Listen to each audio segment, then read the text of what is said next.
নমস্কার বন্ধুরা, আমি শ্রাবণী আপনাদের সবাইকে স্বাগত জানাই আমার শ্রেয়াস কিচেনে। আজকের পর্বে আমি নিয়ে এসেছি আফগানি ফুলকপি বা আফগানি গোবির রেসিপি। দারুণ স্বাদের ফুলকপির এই রেসিপিটি নান, তন্দুরি, ফ্রাইড রাইস, পোলাওয়ের সাথে বানিয়ে নিতে পারেন। খেতে কিন্তু দুর্দান্ত স্বাদের হয়। ফুলকপির রেজালা, কোরমা বা ফুলকপির নানা রকম রেসিপি আমরা বানিয়ে থাকি। একবার এই রেসিপিটিও ট্রাই করে দেখবেন, খেতে দারুণ স্বাদের হয়। আমার চ্যানেলের নতুন বন্ধুরা যারা এখনও চ্যানেলটিকে সাবস্ক্রাইব করেননি অনুরোধ করব চ্যানেলটিকে সাবস্ক্রাইব করে পাশে থাকবেন। চলুন দেখে নিই এই রেসিপি। প্রথমে কড়াইতে দিয়ে দিয়েছি 1 চামচ রিফাইন্ড তেল, তার মধ্যে একটা মাঝারি সাইজের পেঁয়াজ দিয়ে দিলাম। পেঁয়াজটাকে হালকা একটু সাঁতলে নেব।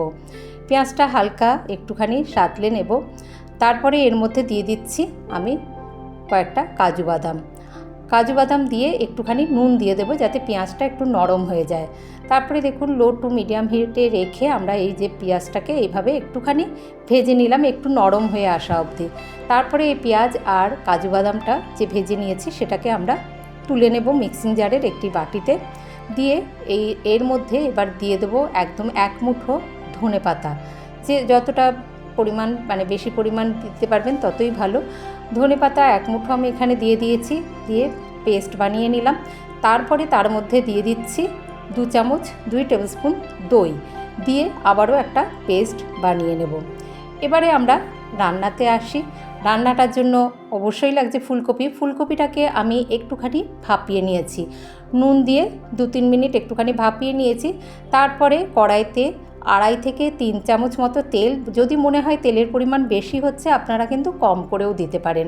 আমি এখানে 2.5 টেবিল স্পুন তেল ব্যবহার করেছি। একটু নুন দিয়ে ফুলকপিটাকে ভেজে নেব হালকা একটু রং ধরে আসা অবধি। দেখুন এরকম একটু হালকা রং ধরে এসেছে, খুব বেশি ভাজবো না, একটুখানি ভাপিয়েই নিয়েছি। তারপরে দেখুন হালকা একটু রং ধরতে শুরু করেছে, সেই সময় অবধি ভেজে নিয়ে আমরা নামিয়ে নেব, কারণ এতে আমি হলুদ গুঁড়ো কিন্তু ব্যবহার করিনি। এবারে এই ফুলকপিটাকে আমরা দেখুন এইটুকুনি ভেজে নিয়েছি, একটু রং ধরে আসা অবধি ভেজে নিয়েই তারপরে তুলে নিচ্ছি। লো আঁচে রেখেই ভেজে নিয়েছি। এবারে ওই তেলেই আমি ফোড়নে দিয়ে দিচ্ছি সাদা জিরে 1/2 চামচ, একটা তেজপাতা একটু কেটে নিয়ে দিয়ে দিলাম, 1 টুকরো দারচিনি আর একটা থেতো করা এলাচ। ফোড়নটা হালকা নাড়াচাড়া করে নেব। তারপরে যখন ফোড়নের বেশ সুন্দর গন্ধ বেরিয়ে এলো, দিয়ে দিচ্ছি এখানে 1 চামচ আদা কাঁচা লঙ্কা বাটা। আদা কাঁচা লঙ্কা বাটাটা প্রথমে তেলের মধ্যে একটু কষিয়ে নেব এর কাঁচা গন্ধ চলে যাওয়া অবধি। তারপরে যে পেস্ট আমরা বানিয়ে নিয়েছি সেটা দিয়ে দেব, দিয়ে ভালো করে কষিয়ে নেব পেস্টটাকে। এবার দেখুন আমরা খুব ভালো করে মিশিয়ে নিচ্ছি। বাটিতে অনেকটা লেগে আছে সেটাও একবারে আমরা প্রথমে একটুখানি নাড়িয়ে নিলাম, তারপর বাটিতে যেটুকু লেগে আছে সেটাও আমি দিয়ে দিয়েছি, দিয়ে ভালো করে কষিয়ে নিচ্ছি।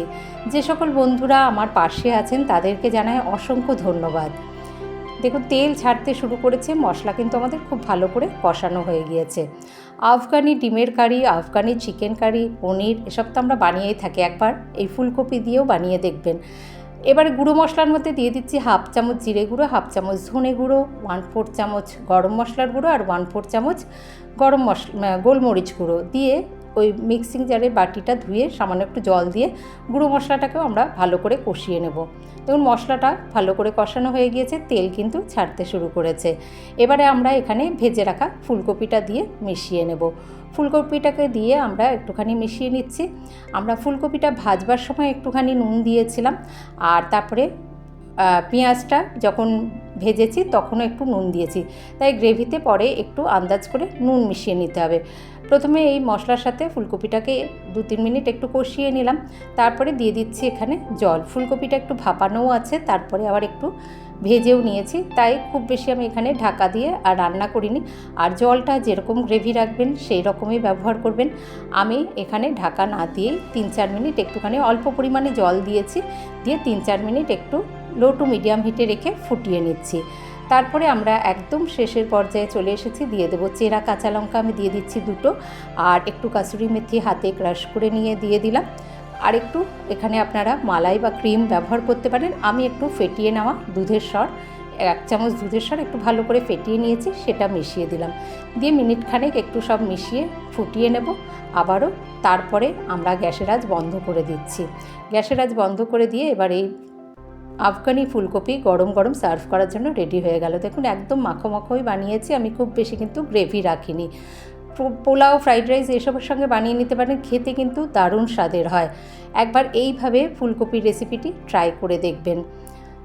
আবারও বলবো, যে সকল বন্ধুরা এখনও আমার চ্যানেলটিকে সাবস্ক্রাইব করেননি, প্লিজ চ্যানেলটিকে সাবস্ক্রাইব করে আমার পাশে থাকবেন। দেখুন এর গ্রেভিটাও এত স্বাদের হয়, একবার অবশ্যই ট্রাই করে দেখবেন। আজ তাহলে আসবো আবার অন্য কোনো রেসিপি নিয়ে। ভালো থাকবেন সকলে, ধন্যবাদ।